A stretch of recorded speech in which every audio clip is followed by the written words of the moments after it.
El deseado de todas las gentes vino, pero el mundo no lo conoció. En el capítulo de hoy, desde el oriente, los magos anuncian que su estrella hemos visto.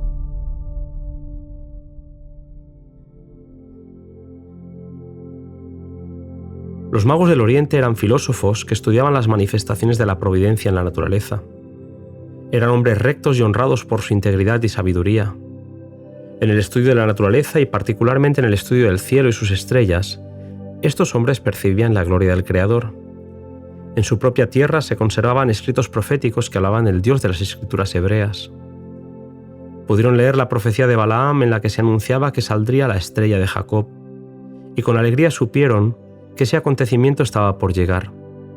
Cuando los ángeles se aparecieron a los pastores aquella noche, el resplandor inundó las colinas de Belén. Posteriormente, apareció una estrella luminosa que permaneció en los cielos. No era una estrella fija ni un planeta, y el fenómeno excitó el mayor interés. Esa estrella era un distante grupo de resplandecientes ángeles. En sueños, recibieron la indicación de ir en busca del príncipe recién nacido. Habiendo preparado presentes para presentarlos a aquel a quien iban a conocer, los sabios se pusieron en marcha. Mientras tenían la estrella por delante como señal externa, también tenían la evidencia interna del Espíritu Santo que estaba impresionando sus corazones y les inspiraba esperanza. El viaje, aunque largo, fue para ellos muy feliz. Al llegar a Israel, mientras bajaban el monte de los Olivos, la estrella se detuvo sobre el templo y después desapareció. Con alegre expectativa aquellos hombres se adentraron en las calles de la ciudad, esperando que el nacimiento del Mesías fuera motivo de toda conversación, pero para su gran asombro, vieron que allí nadie sabía nada del recién nacido. Sus preguntas no provocaban expresiones de gozo, sino más bien de sorpresa y temor, y hasta de desprecio. Los sacerdotes estaban ocupados en sus ritos y tradiciones. Al ver a aquellos hombres los consideraron como paganos a los que no merecía la pena atender. Sus preguntas no despertaron simpatía alguna. La noticia de la llegada de estos sabios orientales recorrió Jerusalén y llegó hasta oídos de Herodes. Este rey había llegado al trono de forma ilegítima y ahora, al oír que un rey de los judíos había nacido, se llenó de temor. Acudió a los sacerdotes y escribas y los interrogó acerca de lo que enseñaban sus libros sagrados con respecto al lugar en el que había de nacer el Mesías. Las preguntas de Herodes molestaron muchísimo a los maestros judíos que, sin embargo, se vieron obligados a investigar el asunto debido a la insistencia del rey. Finalmente contestaron: en Belén de Judea, porque así está escrito por el profeta, y tú, Betlehem, de la tierra de Judá, no eres muy pequeña entre los príncipes de Judá, porque de ti saldrá un guiador que apacentará a mi pueblo Israel. Habiendo obtenido la información deseada y escondiendo sus verdaderos sentimientos de ira y miedo, el rey mandó llamar a los sabios, a los que encomendó que fuesen hasta Belén, averiguaran todo lo relativo al nuevo rey y que después volviesen para informarle a él y así poder él también adorar al rey. Por su parte, los sacerdotes y ancianos de Jerusalén no eran tan ignorantes acerca del nacimiento de Cristo como aparentaban. Habían escuchado el informe de los pastores, pero los habían considerado indigno de su atención. Cuando los sabios aparecieron diciendo que su estrella habían visto, el orgullo y la envidia cerraron la puerta a la luz.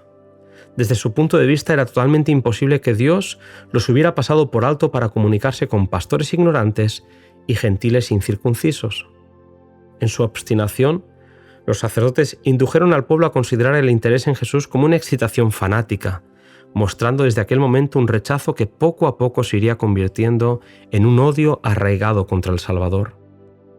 Los sabios salieron solos de Jerusalén.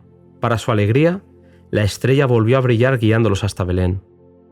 Reflexionaban incrédulos acerca de la indiferencia que habían encontrado entre los líderes de Israel. Al llegar a Belén, tampoco encontraron ninguna guardia real protegiendo al recién nacido. Ellos no habían recibido ninguna indicación del humilde estado de Jesús como la que había sido dada a los pastores, y al llegar al lugar indicado vieron a Jesús acostado en un pesebre y a sus padres, humildes campesinos sin educación, como únicos guardianes del bebé. Aún así, postrándose, lo adoraron. Bajo el humilde disfraz de Jesús, reconocieron la presencia de la divinidad y le entregaron los regalos que habían traído para él: oro e incienso y mirra. Cuando acabaron de adorar al rey, habiendo recibido en un sueño la orden divina de no volver a comunicarse con Herodes, emprendieron el viaje de regreso a su país evitando Jerusalén. Por su parte, José también recibió la orden de huir a Egipto, ya que se le avisó de los planes perversos del rey Herodes, que viendo que los sabios no regresaban, empezó a impacientarse y a sospechar que los judíos habían confabulado con estos hombres para ocultarle información. Donde la astucia había fracasado, ahora emplearía la fuerza. Envió de inmediato soldados a Belén con órdenes de matar a todos los niños menores de 2 años, y la ciudad de David contempló las escenas de horror que siglos antes habían sido predichas por el profeta Jeremías. Voz fue oída en Ramá, gran lamentación, lloro y gemido. Raquel, que llora a sus hijos, y no quiso ser consolada porque perecieron. Este acto de crueldad fue uno de los últimos que ensombrecieron el reinado de Herodes. Poco después de la matanza de los inocentes, cayó bajo ese mano que nadie puede apartar y sufrió una muerte horrible.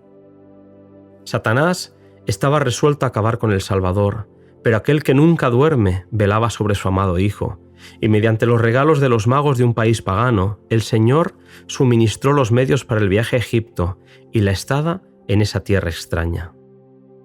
José recibió la orden de volver a la tierra de Israel cuando el cruel Herodes había muerto. Decidieron no instalarse en Belén por miedo a las actitudes del hijo de Herodes y se instalaron en Nazaret, donde habían vivido antes. Y allí, durante casi 30 años, habitó Jesús, para que se cumpliese lo que fue dicho por los profetas, que habría de ser llamado Nazareno. Desprecio, indiferencia, odio y muerte. Tal fue la recepción del Salvador cuando vino a la tierra.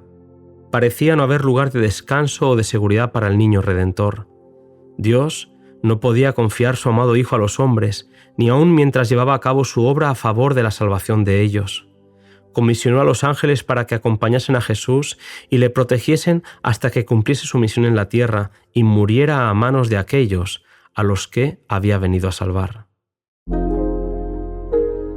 En el siguiente capítulo, queridos amigos, Elena White nos habla de la niñez de Cristo.